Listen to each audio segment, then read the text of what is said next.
Hello everyone, I'm Betty and welcome back to the channel. Hope you're all doing well. If you're new here, I am a cosmic educator and facilitator of higher consciousness. So May was a very interesting month as always. One day you might have noticed that you expanded and felt wonderful, and the next day we would be contracting and feeling miserable. And this was just happened every other day. It was very up and down throughout the month of May. And this was due to the intense light waves that we were receiving. And with this intensity came epiphanies and revelations as well. You may have experienced these epiphanies on a daily basis or in increments, receiving both personal and global insights. I know for myself, it was just like a ping, ping every day. And it was like, oh, okay. Oh, I didn't know that. Oh, I understand that. So you might have been experiencing the same thing. And like I said, not only for your personal, but also global revelations of, oh, that's why that's happening. So these may also have been very subtle. You might not have noticed them until a little bit after you got the revelation. But they were very powerful, and this was meant for us to receive these insights at this time. And with these insights, you may have also experienced interference and frequency attacks. These attacks are occurring more frequently to light workers and people who are trying to bust the systems that are no longer working for us. And this is so they silence those who speak out against them. So these frequency attacks have been hitting a lot of people. If your Merkaba is up, running, and permanent, program it to protect you against all harmful frequencies, and it will act as a frequency barrier. This is what the masters had told me. It was simple, but I just, again, it didn't come into my awareness, and that's where that insight came in. It's like, oh yeah, I can do that. So if you have your Merkaba and it's permanent, go ahead and program that, and that will protect you from these frequencies. Yes, and they're saying what they currently have, what they're using on Earth, is not strong enough to affect us if our Merkabas are permanent. So just something for you to help you out if you're experiencing this. I've been hearing a lot about it, not only in the news but from my clients as well. So just something for you to be aware of. But when we receive these frequency attacks, this is always an indication that a major change is about to happen.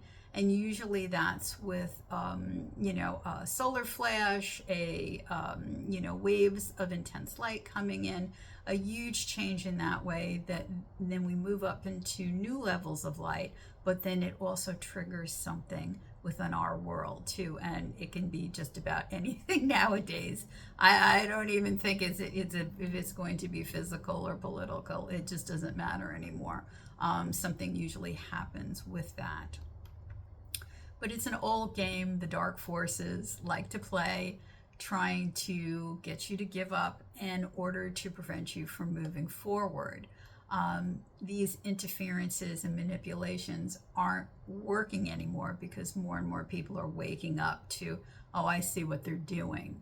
So once you're able to recognize the deception and see it for what it is, it neutralizes the effect and the outcome, as well as using protection. So this is common when we're about to recalibrate and shift into the next level of consciousness. And it can feel, and it can be both a test and a deterrent. So will you pass the test, or will it deter you from moving forward? Thank you. You might also have experienced food intolerances with these intense energies. Again, I've been hearing a lot about this from everybody. these stomach disruptions serve a purpose on multiple levels, and our higher selves are asking us to be conscious of what we're putting into our bodies. Most of us know now how many people have developed food allergies due to the chemicals and toxins, and yet they're all trying to kill us. That's what they're saying. They're trying to kill us. The councils wish to remind us that we're always in control of what we eat, whether you realize it or not. And becoming food conscious assists the body in harmonizing and integrating the light codes that we are receiving. So if you're experiencing upset stomach, indigestion, bloating, or just feeling heavy in general in the stomach area, check the ingredients. Many of our food products are being grown in labs now, what they're putting in, whatever they're doing, it's just not agreeing with us. Some ingredients to look out for are cultured or cultivated meats, and it will say this on the labels: cell-based, animal-free dairy, engineered yeast, or bioengineered. That will also show up as a QR code or a BE symbol. There's also another one that they had shared with me, and I didn't write it down, so I have to look it back up.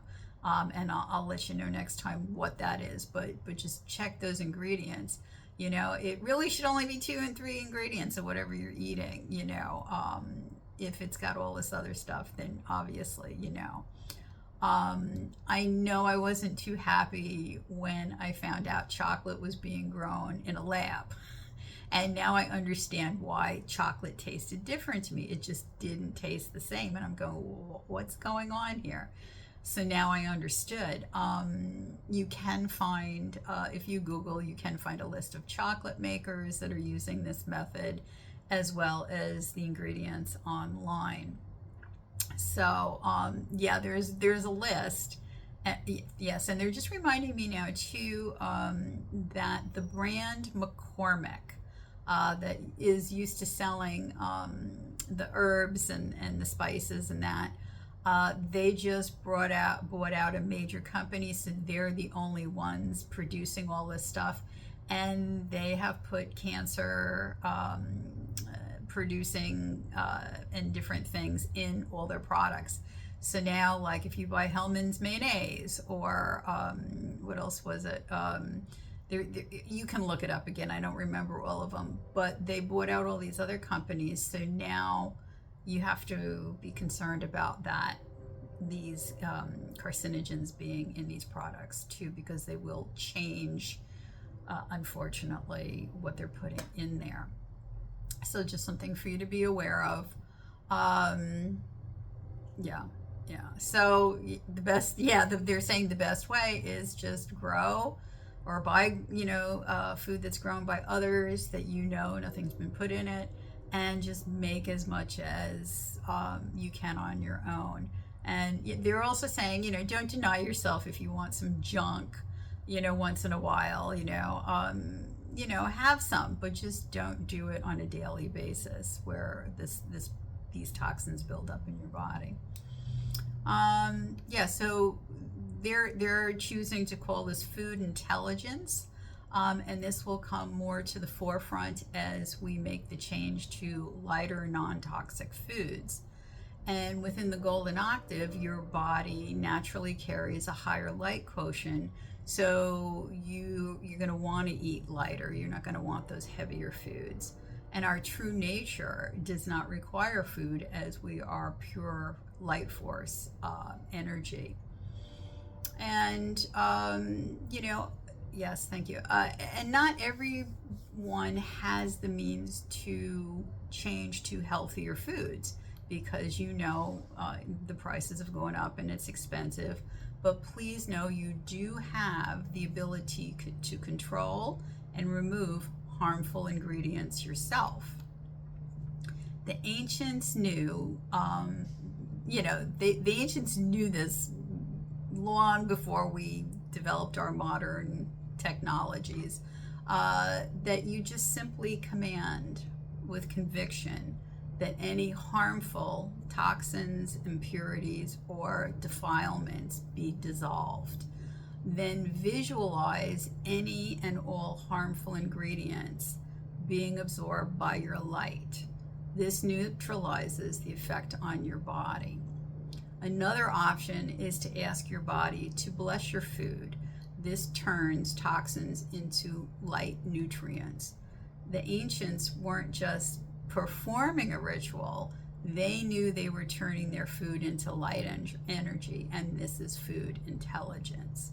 So we all have the power to manipulate matter. It is the act of alchemy, transmuting one form into another. And many years ago, I learned how to manipulate energy by making a dry wine sweet, simply by changing the molecules. And while I didn't turn the water into wine like Yeshua did, it's the same principle, and anyone can do it. You just have to believe it's possible and that you can do it. That's the bottom line, because if you doubt, it's not going to happen. If you believe, it will occur for you.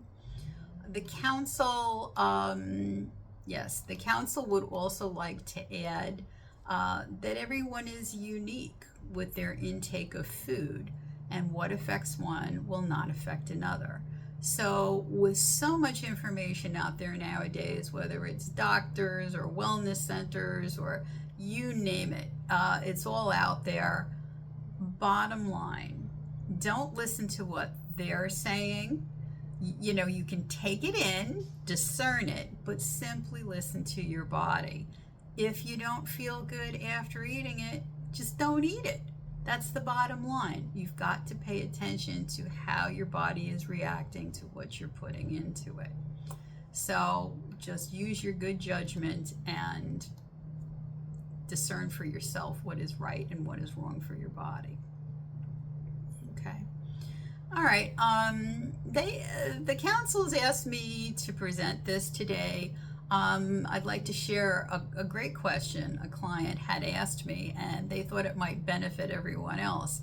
And the question was, what happens to me after I spiritually awaken? And that's like a loaded question. There isn't any definitive answer to that question, but here are a few examples. And the first thing to understand is awakening is just the beginning. It is not the end. It is the process of letting go of old identities, distortions, beliefs, and patterns. Your life begins to lose old ego structures that can make you feel lonely or off-centered. It's almost as if you've lost someone or something, so you pass through a period where you're grieving your old life. You'll find soul contracts will end. People will exit your life in various ways in order for new people to come forward. Relocation becomes available. Anything that is no longer a vibrational match is just naturally removed, so you may align with higher energetic connections. You learn to set new energetic boundaries, and like we were talking about the Merkaba, you install a frequency fence around you that repels negative energies, because you just desire to move away from that toxic situation and move into peace. So you'll find that you put these boundaries up, so you're just saying, well, I can be with you and talk to you, but I'm not absorbing your negative energy. So that starts to come into play. You begin to understand the difference between those who are a vibrational match and those who do not truly respect or value who you are. As you progress, your nervous system begins to recalibrate, and fatigue and exhaustion sets in. You require more rest as your body adjusts to the new settings. Your sensitivity will heighten, and you experience emotional waves washing through you. This occurs as you release old wounds in preparation for higher consciousness. It also teaches you about energetic balance and instead of overload. So you actually you realize when something, you're overdoing something versus, oh, okay, this is a balanced energy. And you'll notice that, and you just need to when that comes up, when that rises, just say, okay, I know what my body and mind are telling me to do, and I'm just going to take that time to rest. And in the beginning, when you first awaken, it does feel like, oh, it's puppies and unicorns, everything's wonderful. And that's great, but that's when your work officially begins. Life begins to break down in certain areas of your life, if not all of it. And that's when you find yourself going through the dark night of the soul. You can experience multiple dark nights throughout your lifetime, depending on how many layers of distortions you need to shed. This dark night awakens, uncovers repressed and buried pain. So this ignites emotional purging that is necessary. It's not fun, but it's necessary. This is part of the awakening process. The purging cleanses your body and mind and soul. It also includes any of your incarnations, timelines, parallel realities, and so forth. Anything that needs to come to the surface. And this is where you learn to acknowledge your pain, truly feel it, and then absorb the darkness with your light, which just dissolves it. I know myself, I recall wondering after having just one after another dark nights, and I remember thinking to myself, is this ever going to end, or is this going to be a lifelong journey of these dark nights? And I can tell you, while it was long, I can tell you with certainty it does end. It's how how much you have to release. I happen to bring forth all of my past incarnations that needed, an ancestral that needed to be purged from my soul. So it was probably more than most people go through. And then most of you are probably nodding. I'm going, oh yeah, I've been through that, because you have decided to do the same thing. So it just depends on how much distortion and ancestral baggage that you need to release. So, during those times, it can leave you feeling very lost. And you just, yes, for lack of a better word, it will feel like a state of depression. And the passions that once lit you up no longer matter. You just simply don't care. It's the feeling of being in a void. And this is what they call the sacred emptiness. It's the pause before your rebirth. And this is when you're being asked to trust the process and the unknown. This is also where they test your patience before you receive clarity. Because if you can't get to the point of learning patience, you cannot move on to the next levels or the next level of consciousness. Awakening, though, through this activates your divine purpose. This is where the spark ignites within you, and suddenly you are driven and moved to being creative, to heal, to teach, to be of service to others. This is where you discover your innate soul gifts. You move from ego mission to soul mission. And this rediscovery of your gifts feels very magical as you enter this stage where you start to read books and take courses and purchase metaphysical tools.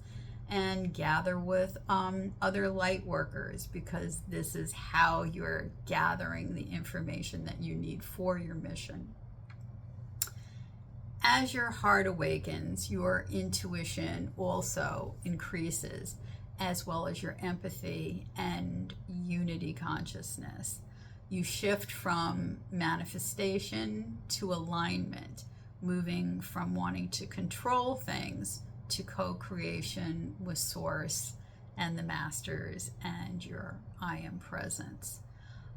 Divine timing comes into play as you live in harmonic flow. Everything is, nothing has to be forced, because that no longer applies anymore. If you try to force things, it's just a dead stop. So with this harmonic flow, everything just works out in your favor all the time. And you, yes, thank you. And you learn how to handle anything that does come up, and it doesn't upset you. You just go, okay, I know what to do with this, and you move forward. So these are just some of the stages you may encounter. And some experiences will be totally unique to you. It doesn't work the same way for everyone. There are generalizations, but you'll all each have your unique experiences. So that was just a little bit of what they wanted to share with you today. So I hope that's helpful. All right, so this month's light language activation is for the summer solstice light codes that we're going to be receiving, and the waves that are coming in this month. I believe it's June 21st. So if you can get out to nature, as always, when we have these portal openings and this intense energy coming in, it's always good to absorb and let them integrate. So, all right, so with that, let us begin. Yahura sayenea kiarura. Na yeshitite na arra osu. Yarenya akarenya peara tusu ipista. Na arra aku arania karafusta. Dewia na arana.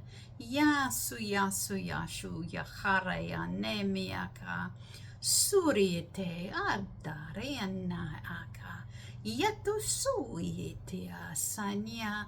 Torina diati suria karena. Ya aru ara ashiti pita ana. Warriani akia anya arano. Agarentigato su embia anti ato su urida. Yane anakta uroriate siti aurietas.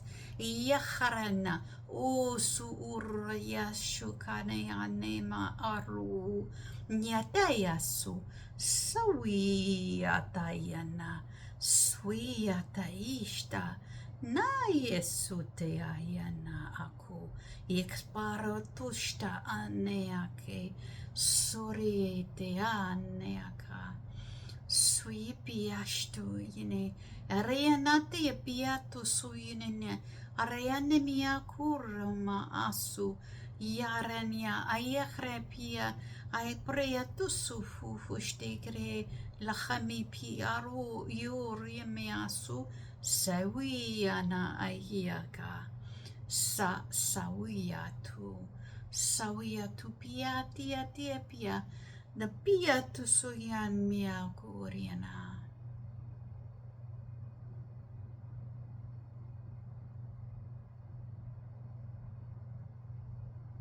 Na hushta me kharalahamia ka furia tushtu mahanini itia na ime kharana laha suimi tuya sanaya.